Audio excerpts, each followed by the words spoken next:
when you were 19, you said you were living a lie. I had no idea what I wanted to do in the world because we all graduate high school and it's like, where do you go next? Unfortunately, TikTok had become a thing. I posted a video of me playing piano to black eyes. I woke up and it had 2.5 million views and I was like, oh, this is my ticket to success. What was that kind of light switch moment? I missed a flight and so it got rescheduled and put me right next to a lady who was an author. This lady asked me, do you know who Jesus is? And then it made me kind of go down this spiral of questioning. How does one go through the path of finding what fulfills them? Layla Hermosi has a quote that says, the ocean's a mile wide but a foot deep. What makes you lose sleep at night? Everything I think we're doing right now is for the society we live in. But like, what if society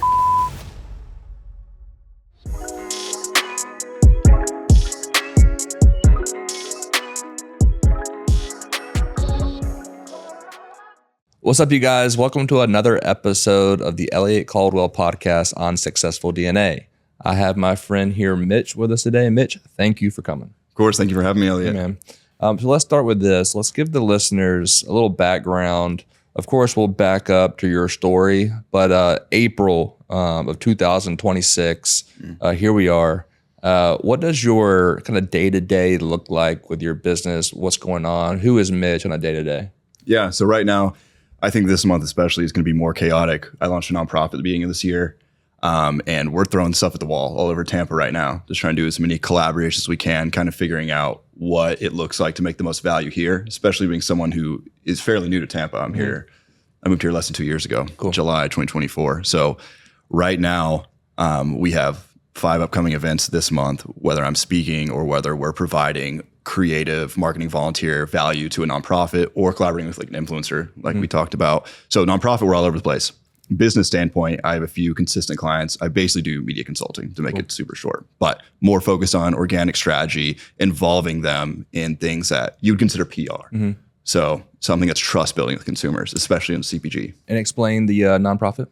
It's called Change the Culture. The whole idea of it is to get young adults involved in community impact. So there's 2 sides to that. One is meeting young adults where they're at. If you don't have any young adults who want to do community impact, it's hard to get them involved. Yeah. So marketing's half of the battle. So we have a very fun branding. It looks like a lifestyle merchandise almost brand if you just saw it at face value. But the whole idea is meeting them where they're at with organic content, with events that they're already attending. Like we see these cold plunge coffee ones that are blowing up. And with influencers, pro athletes, entertainers that they also look up to, things that are quote unquote cool. So once the marketing gets through the door, then actually how do you inspire them to go there? We have a few programs with our nonprofit. One is an impact incubator, VC model basically for young adults with a philanthropic idea, give them the platform, the tools, and the resources to execute it. Example, 2 young girls wanted to give flowers to every woman in an elderly home on Women's Day. And so we would help fund that, connect them with the brand, document it so that more brands want to be involved in the future. And then we add an arm of education to existing wellness events or college campuses. I'm involved at the University of Tampa now, and then we want to pop up tents at like these existing cold plunge coffee events, talk to kids about their life, passion, get them connected, yada, yada. And what's your passion behind this? My passion behind it is, when we get to the rock bottom story, Let's get to it. Trying to figure out how to inspire the desire to be a better person, understand the world around you, and then how you can contribute to that world without having to hit the rock bottom I did.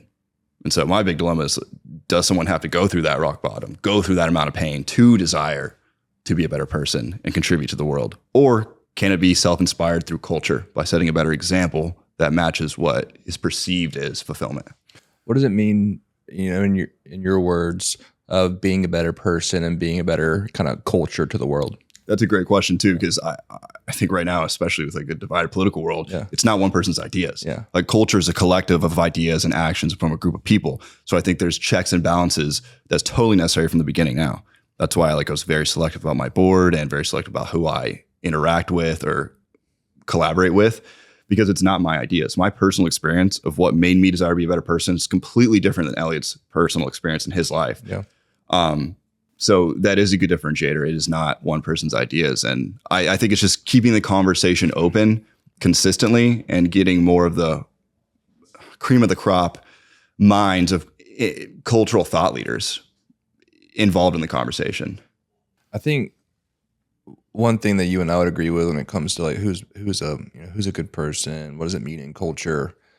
One thing I think you and I relate with is you and I are like 99% of the world, right? And there's that 1% but the news and the media and social media makes it look like that 1%, it's probably even less than that, is the majority. Where most people are like me and you, we're like, we're going to get along with anybody. Yeah. There's nothing that we can't get along with. Yeah. Yeah, and sure, we're not going to see eye to eye on like ideas or belief with that other person. Doesn't mean we're going to like be harmful to them. Yeah. So I think that's cool, kind of what you're doing on Change the Culture and blending, like, whether it's Christian or whether it's Julian or whether, they come from different backgrounds. We were talking about them earlier. But different races and different religions and different cultures in general, and just kind of bring them together. That's cool. Yeah. Let's go back to when you were 19. You said you were living a lie. So take us back, kind of the origin story of like, who was Mitch kind of before everything changed? Yeah.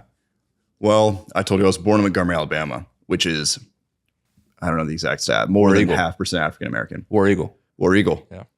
So where I grew up from 0 to 12 is very different than where I moved to Dripping Springs, Texas, from ages 13 to graduating high school. And I think what led to the way I decided to live my life at 19, which was when I thought I was at the top of the world, was because I was more obsessed with peer approval and fitting in and social dynamics. That's how I found fulfillment in my unique, how God made me at the time. And I did what I thought was the way to feel that fulfillment from a young age. And that happened to be rebelling against traditional education. I just stopped caring about school. Like as soon as I got into high school, it's the first time someone offered me, to hit a joint or whatever it was, smoke. I did not have a second thought of doubt. Like there was no peer pressure. There was none of that. Like I was about however to have the most fun, however to live life to the fullest. And so I did that however I saw fit from ages 15 to 19 in high school. I barely graduated. I actually I was a year ahead in math because I was almost in all advanced classes, at least entering high school. Didn't finish like that. I finished a semester's worth of math in 2 weeks so I could graduate. And went on a little tangent there, but to answer your question, yeah, what led to 19 living a lie was me trying to appear as successful when I started to realize that I had no idea what I wanted to do in the world, because we all graduate high school and it's like, where do you go next? And unfortunately, TikTok had become a thing right when I graduated in 2019. And so I posted a video of me playing piano with 2 black eyes, and I woke up and it had however 2.5 million views, and I had 500 DMs on Instagram, and I was like, oh, I'm the effing man. Like nothing else matters. Like this is my ticket to success. And then I never really looked back. Like I think that moment was kind of like a spell starting for me, because it went from me kind of just coasting and partying at that time after high school, not thinking about it. And the only reason I could coast and party is because I was hit by a drunk driver, ironically, at 18, and so got a check from it because we pressed charges. And so that's what started living the lie, was having the money from the drunk driver, pretending like I earned it myself or somehow, and then having this quote unquote clout from the TikTok video, and then using that initial confidence boost to hang out with the biggest YouTubers and the people in Austin at the time and just party with them. What's the story behind getting hit by the drunk driver? There's really not much of a story. I was really just sitting at a red light and someone flew in the back of me going 45 miles an hour. Luckily, I was looking at my phone, so I was completely loose. Yeah. So it could have been worse, but 45 is fast. Yeah. What, how much was this check? 30 before law firm took out what they took out. Yeah. So a lot of money for an 18-year-old, but not a lot of money for life. Especially the life I was trying to live then, or pretend I was living. Yeah. Yeah. So like, what was the moment though that you were like, I mean, I see you now and what you've become, to, I don't see that in you. Yeah. So like, what was that kind of light switch moment that changed everything? I mean, a lot of people say, I mean, obviously it's a lot of little things, but there was a light switch moment for me, because I do meet people, and they, especially in Tampa, no one knows my story really when I talk to them day to day. Yeah. And so it blows their mind when I pull up my old Snapchat and I'll show them memories, and they're like, I cannot believe that was you. But I went out to LA like every wannabe rock star wants to do at a young age, and basically went broke. swiped my card one day and it didn't go through. And I was just like, oh crap, had to call my parents to fly me back home. And there was a series of events that happened. Like I missed a flight. And so it got rescheduled. And then they moved a few different people around and put me in a spot in the front of the plane right next to a lady who was an author. And as I'm flying home, this lady asked me, do you know who Jesus is? And at the time, and this story isn't necessarily like an entire Christianity come to Jesus story. What it was though, was the first moment I was like, yeah, I grew up Christian, yada, yada, yada. But for some reason in that moment, it was like I was just dropped into the ocean of like consciousness or awareness of what I was doing. And all of a sudden I was thinking about, okay, I was on this plane headed home after just partying my butt off, not thinking about anything but myself for months. And then it made me kind of go down this spiral of questioning, okay, why am I here right now? Why did I make the decisions I've been making? What caused me to want to make those decisions? And then so on and so forth. And so that was a light switch on that plane going home from LA. What was the conversation with her? After she asked me that, she kind of started asking me about my life. And I think I was finally authentic for the first time. Because at 19, I was living a lie because I was getting ahead as much as I could. Yeah. To get into the party, I was lying about what I did for work. If my social media following wasn't big enough to get in line at a party in LA, I said I was a secret designer. I would just do whatever I could to get in the rooms I wanted to be in, go to the parties, whatever it was. So it was probably the first conversation I had had since graduating high school that I was like completely authentic. So when you got home, that was kind of, you got home and you kind of turned it around at that point? I wouldn't say I turned it around at all. I would say the questions turned into a spiral of every emotion I had suppressed since I was a kid, of doubt. I never experienced mental health issues growing up. I'm very lucky, to be born and raised how I was. I have amazing parents. And so there was everyone talks about like I never had to wonder how I was going to eat the meal that night. Mm-hmm. But I never had to wonder how I'm going to survive in the world. Like I never had an inkling of depression or anxiety. These things to me, I almost ridiculed at that time when I heard of other people having them. Mm-hmm. But I went from this now 20-year-old boy who was living at the top of the world, not caring about anything and taking pride in that, to all of a sudden now asking these questions, confused, wanting to be better and change, not sure how to go there. And it didn't just come like, oh, I just do this and this and this. Like I was experiencing massive anxiety attacks that was, debilitating. Like 20-year-old shaking, 6'4", with his mom cradling me in his bed. And going from that, when 2 months prior, I'm partying with a YouTuber seen by 1 million people, it's completely night and day. So I was so aware of my digital footprint and so aware that I was so far from this now new desire to be a better person. And I was so confused on how to get there in my unique situation. While my friends were in college and I was home alone at this untraditional path, that it's not like I changed it quickly. It probably was a year of like continued heavy drinking and not leaving my parents' house, of like just trying to stay hopeful for a while. There was no instant access to education or mentorship and betterment. And I truly thought I was living out like a punishment. Like I thought I deserved it. Mm-hmm. So eventually things came to be. Like I have a presentation about my life where I did a Clifton Strengths test and learned about my unique strengths and weaknesses and then how to personalize personal development based off who I am and what I want to do. I got life coaching. My parents were so nice to me. They let me take out, the college savings. Uncle Sam took his cut and I invested in untraditional education. Probably spent $15,000 on courses and stuff from money I earned and then that college savings account.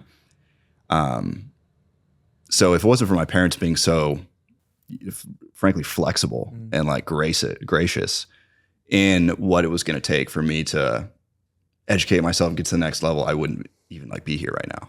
And then, after that year of continued partying and then, your parents being awesome parents and then helping you out any way they can, like still, then at what point was it the transition? I think the two biggest moments were, one, I started doing CrossFit, lost a bunch of weight. Turning across with a bunch of older veterans. Yeah. So guys that were, in their 40s, 50s in my hometown. That was a big change, being around those guys every day, losing the weight and just getting fit. And then two, I got an internship at a place called Draper Startup House in Austin, which was a venture capital board, like an incubator for 10 founders who got $100,000 investment and they lived together. So like the founder of Ring Doorbell founder of Robinhood, all of these speakers. And I basically was like their camp counselor. It's called program coordinator, but I was a glorified camp counselor, hanging out with these founders every day. And that was like, so the discipline came through the CrossFit, and then the self-belief of entrepreneurship and how to make your way in the world beyond ideas. Saw that from living with these 10 founders being like, okay, with the right people and the right environment, you can do anything. And then I started my first LLC at, 21, not knowing what I was doing, and basically went around saying, I have an LLC, give me your money and I'll figure out how to solve your problems.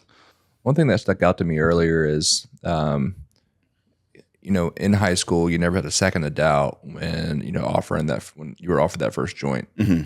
How will you, it's kind of a selfish question for me to ask, so I can, I want my kids to have a little doubt, obviously, and I think most parents would. How will you raise your kids? Have you ever thought about it?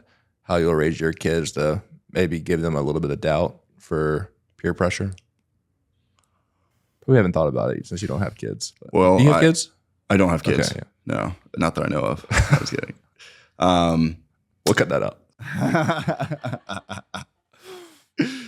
That's a good question. I think I would hope that the environment culture I create, me and my wife do in our household, almost like makes that self-inspired. Yeah. But I don't know exactly what that looks like. I think, me and my older sister was valedictorian. She's, got in every school she wanted to go to, White House internship. She is the white sheep of the family, and I was totally the black sheep. So we're very different. So she had the doubts all the way. Same parents. What was the difference? Yeah.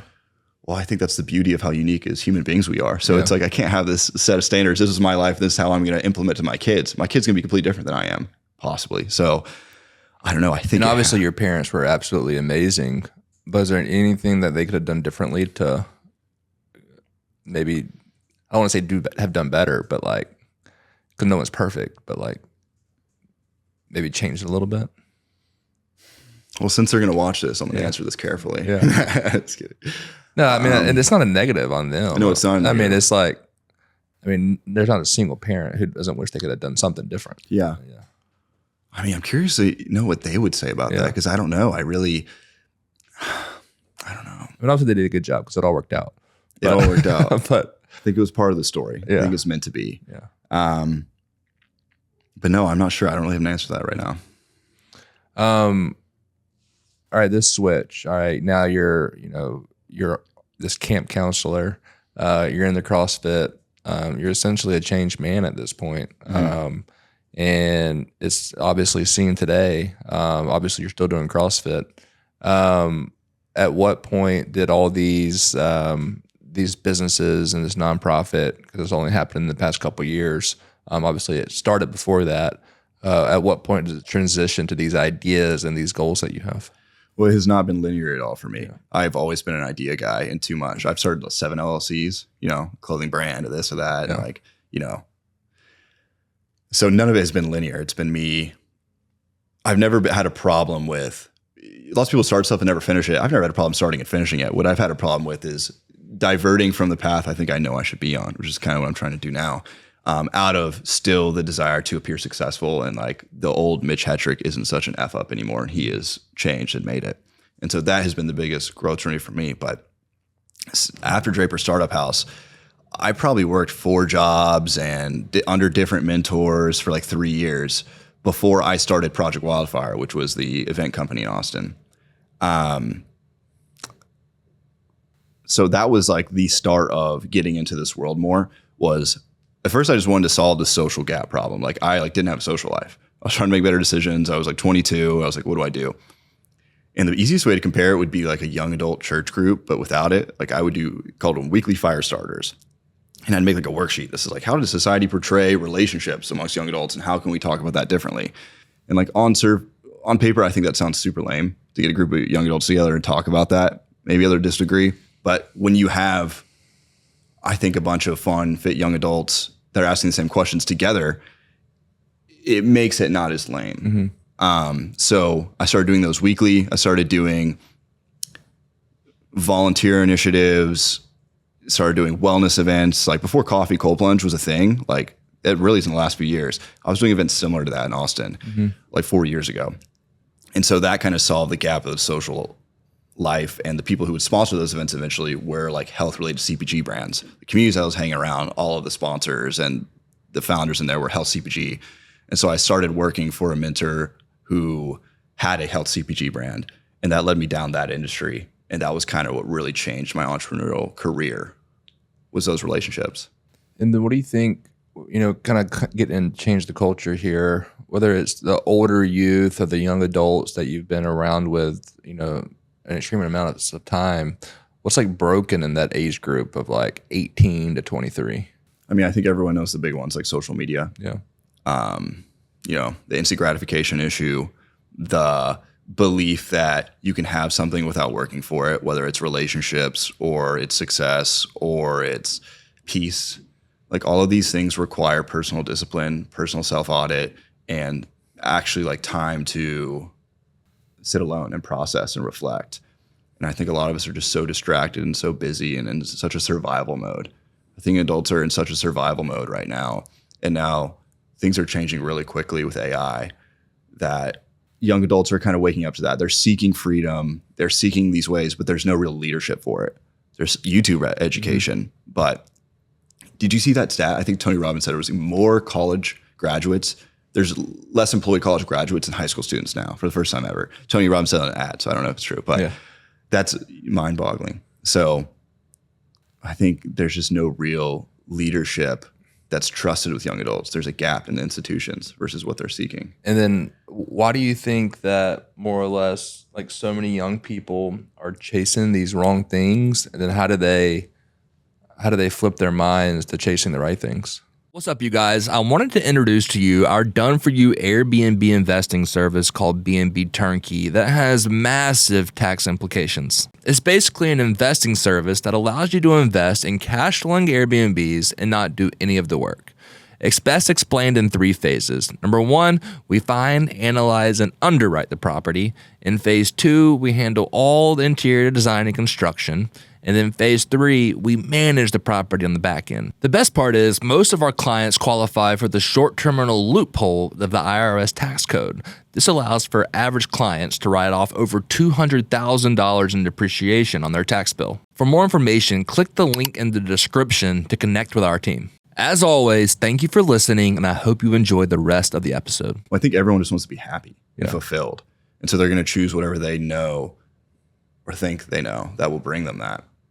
And how do we flip that? I think that like, again, it's not like a one opinion answer. It's like the right thought leaders coming together to figure out what that actually looks like to bring that in society. Because I think most people have decided what pill they want to swallow because they're like, this pill's gonna make me feel good.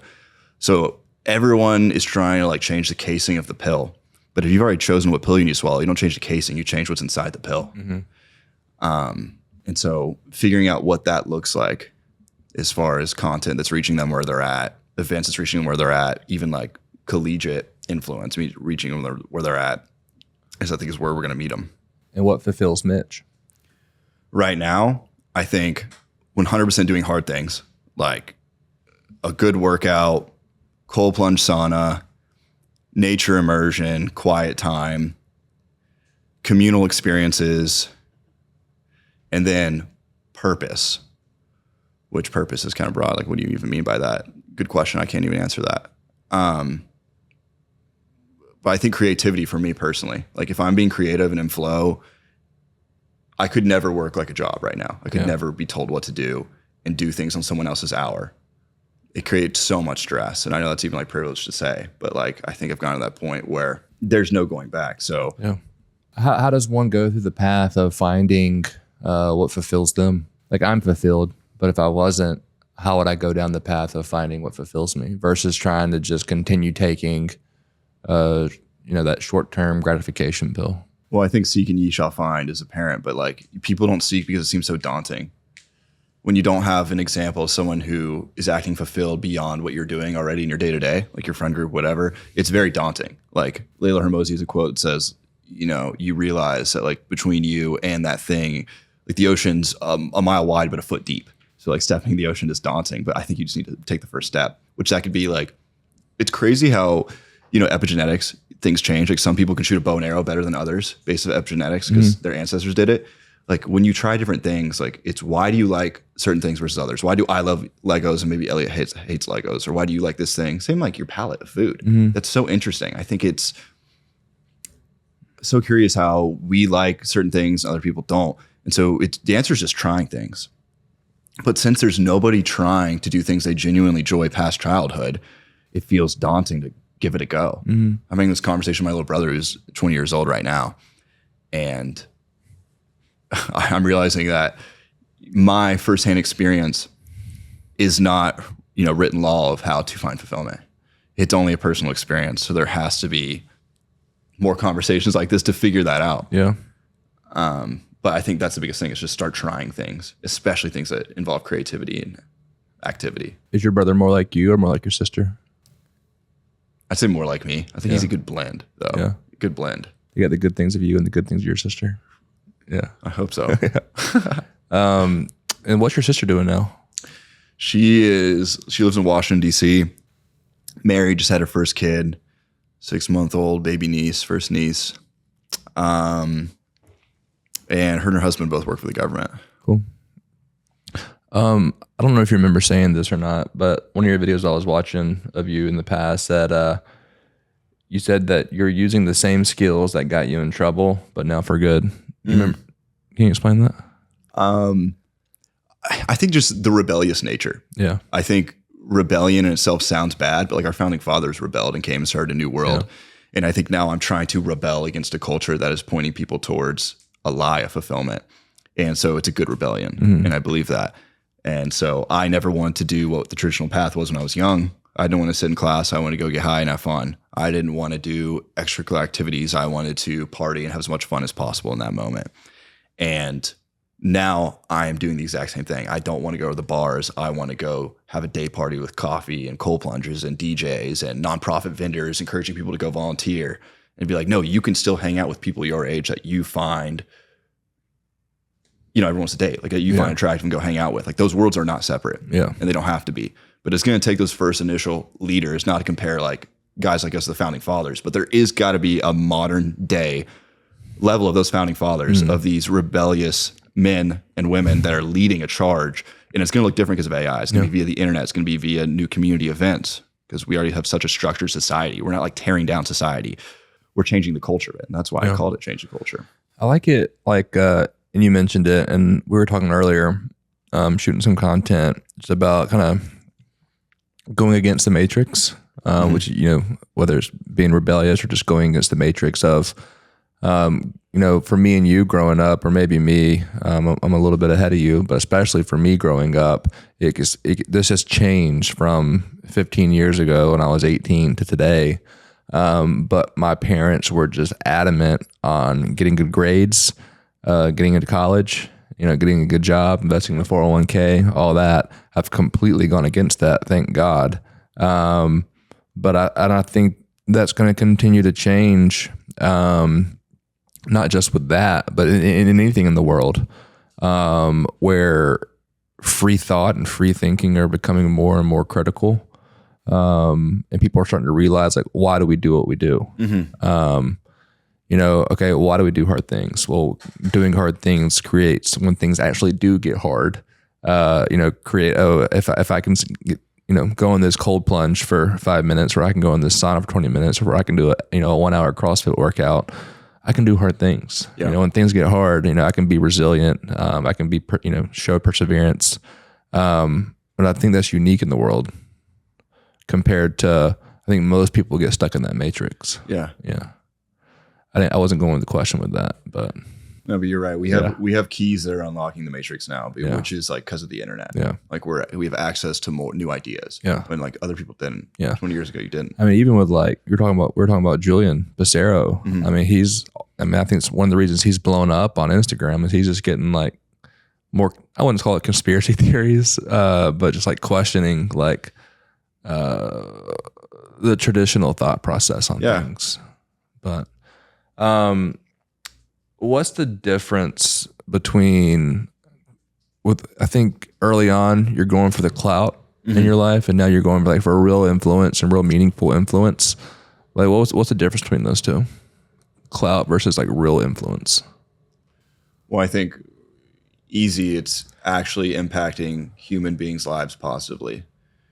And And when I first had an idea for Change the Culture, I thought it was going to start with like these massive brand deals or getting like NBA players or superstars to do charitable things and set a better example.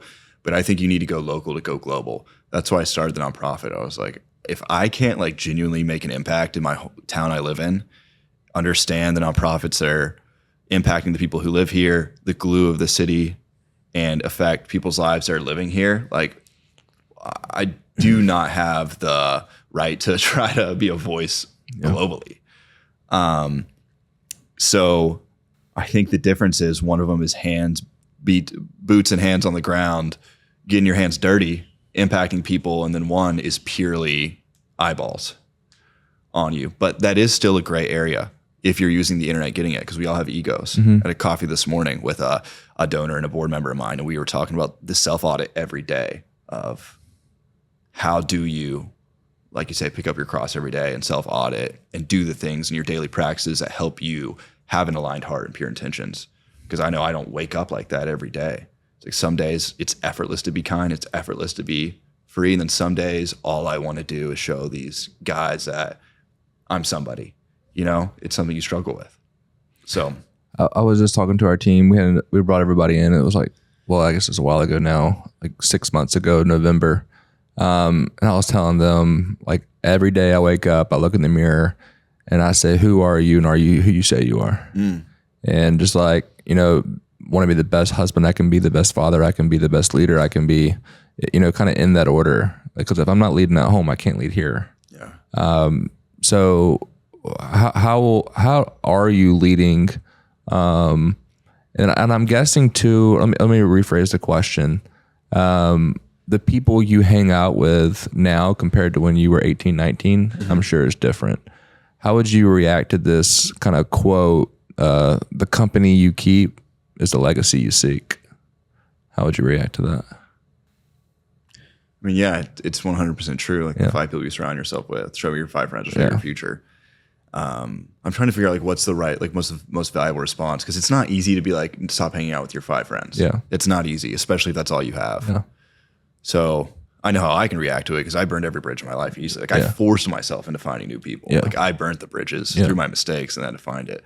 So I mean, I don't disagree with that. I mean, I think it takes extreme action. And to be successful in life, it takes extreme action. I don't care if it's business. I don't care if it's lifestyle. I don't care what it is. So like, because I've done the same thing where like, especially now where if you're not impacting those 3 things, like I'm just not going to get along. And I don't mean that in like, we're not even going to talk about. We're not going to have anything that's valuable to each other. And so, yeah, sure, they're going to always be your friends. And you're not just going to like never talk to them again. But you're not going to be, they're not going to be a priority in your life. Because the priority is if you're not impacting my marriage positively, if you're not impacting my, you know, being a father positively, or me leading this company positively, I mean, that's my focus. So like, if you're not, I mean, so whether it's family, whether it's, you know, close friends, I mean, I'm not burning the bridge. I'm, you know, if the best I can think about it, if it's a plank bridge or, you know, whatever they call it, what do they call it? Not plank bridge, but there's a wooden bridge with wooden slits in it, you know, I'm taking some of the wood pieces out. And I'm kind of separating the ability for us to get close together, but still, I can put those wood pieces back when the time comes. But just kind of, you know, focusing on what's important. 100%. And same thing for you. I mean, separating yourself from the party scene's probably been big. I mean, we mentioned it. I mean, the Julians of the world. The Christians of the world is where you're hanging out with the most. I mean, is that kind of the day-to-day, you know, focus of hanging out with the right people? I mean, I actually don't hang out with those guys too much. I mean, they're great guys. But the people I hang out with the most right now, early dudes are like more behind the scene. Like my best friend is a Harvard graduate, day trades, lives on Harbor Island, and like, you don't know who he is. Like he is obsessed with, you know, Marcus Aurelius, studying history. And he's also like, you know, 8 years older than me. Most of my friends are significantly older than me. And I think the best way to lead is to be led. I say that because like I think I have a natural skill set where my friend's Gayla, I can sit in front of 500 people and speak. Do I get a little nervous? Yeah, but like I can do it. Yeah. And it wasn't like something I had to train for. But if you have that skill set, sometimes you can have a blind spot and not being led as much. So I think what's most important for me right now, my 5 people, it's people that pour into me that like I completely admire and respect for how much more disciplined they are, how much more educated in this area they are, or how much more successful in business they are. And I talk to people. So if the people that like aren't closest to you aren't pouring into you in that way, like it's not just like you hang around the people that are in the same area as you. I think there's something so profound in talking to people that live drastically different lives than you. These last few minutes, I want to get into some questions more or less about the DNA inside of, whether it's me, you, people you've been around, successful people, whether it's family or friends. What's a truth about success that most people don't want to hear? I think that it's not going to feel good. Yeah. Like what you picture success as now is not how the best version of you will picture success as. Like you hear the story of people get rich and then, their marriage falls apart, or, just what is success even? Like, what do you mean? Like, is it just economic success? Is it just like, I don't think we picture success, and the whole picture is actually like being a best father and being the best friend. So I think what people don't want to hear is that like you're thinking about success completely wrong. Yeah. Yeah. I think of it as like, I kind of have like 2 pillars of success. And it just goes back to what my focus is, right? I mean, my focus is, the family success, but then also the business success. Of course I have my own kind of my health success and everything in there.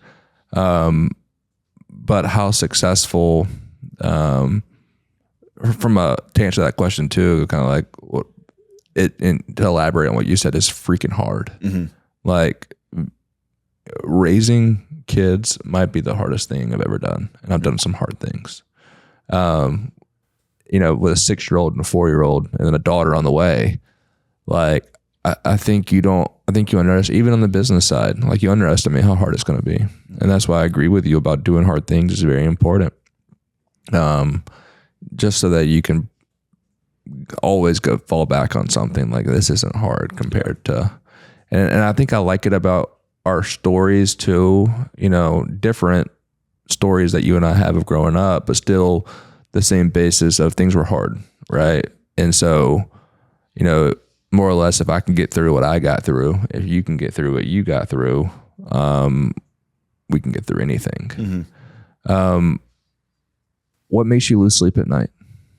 Does anything make you lose sleep? I think existential crisis of how big the universe is. Yeah. And, sometimes everything I think we're doing right now is for the society we live in, but like, what if society collapses? Like, the Iran war going on, AI coming up, the debt. Yeah. I don't think people really look at geopolitics that much and like eschatology and like how the world runs on that like kind of religious timeline. Like the Western world is created based off of like eschatology, like every like main religion in these countries. And like that's probably the biggest thing is like, am I not thinking about things big enough? Am I super focused on like culture here and my efforts can be put towards something bigger worldwide? So yeah, same. I mean, especially with the business, not so much like my family and kids, of course it's impacted, but I think about that all the time. Like how oil prices, we're in the vacation rental space. So like how is oil affecting travel with gas prices being high? I think it actually benefits us because all of our travel is in country. So I think internationally with flights being more expensive and people not going to Europe because of what's going on in Iran only helps us. But then, then I start thinking about, okay, what's the opposite of that? What impacts us the most? And I get in a rabbit hole and I'm like, all right, just focus on Jesus and focus on your kids and focus on, I think everybody knows the phrase, but I love it. Control what you can control. And I've been talking to my 6-year-old about that a lot, and just attitude and effort. Cause he wants to win the baseball games, of course. And I want him to, I love that about him. He's very competitive. I think it's an amazing trait that everybody should have about being competitive, but also at the same time, like being competitive and winning isn't always in like, I mean, there's, 8 other players on the team, 9 other players on the team.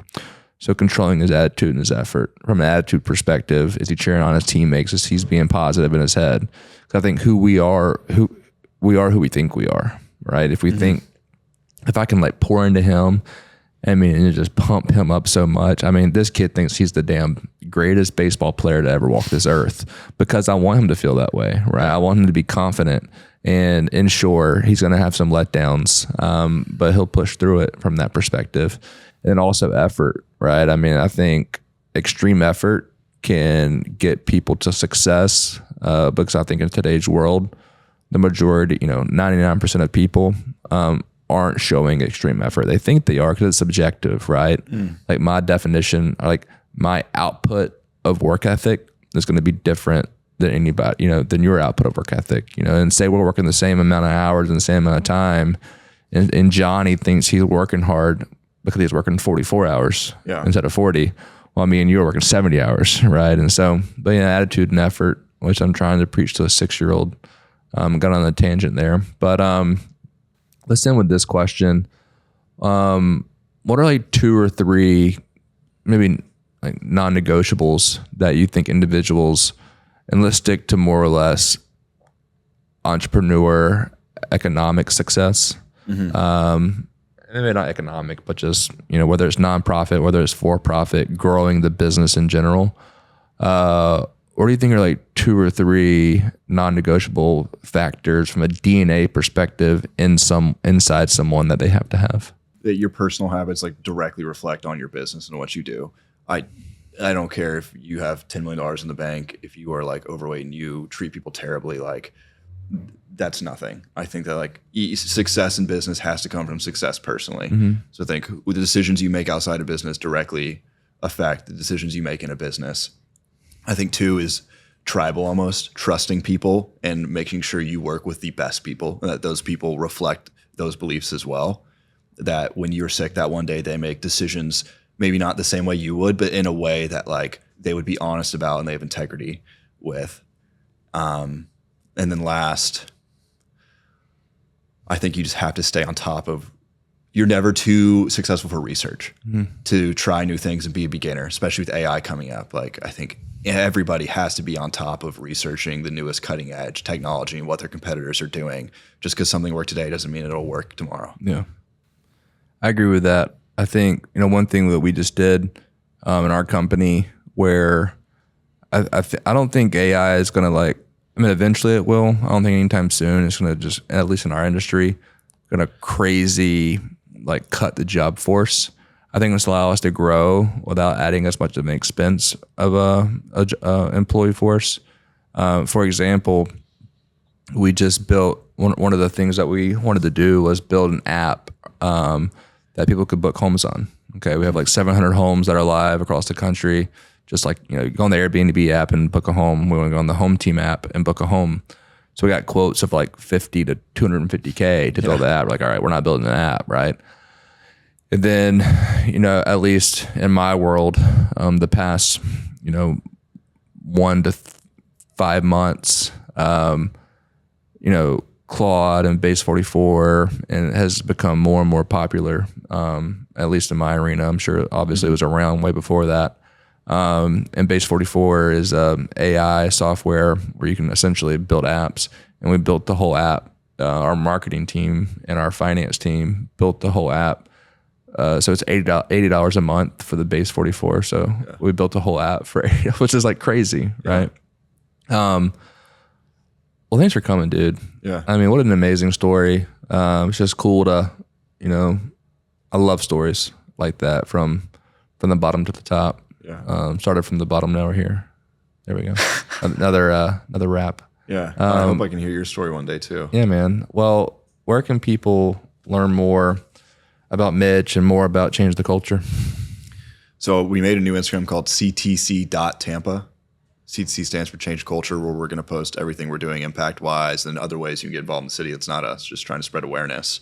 I think that's the biggest one I'd love people to go to and just help get involved. We'll have our first community event where we'll go over our plan to do Q2 Impact in Tampa, and I'd love everybody to show up there. It'd be awesome. Cool.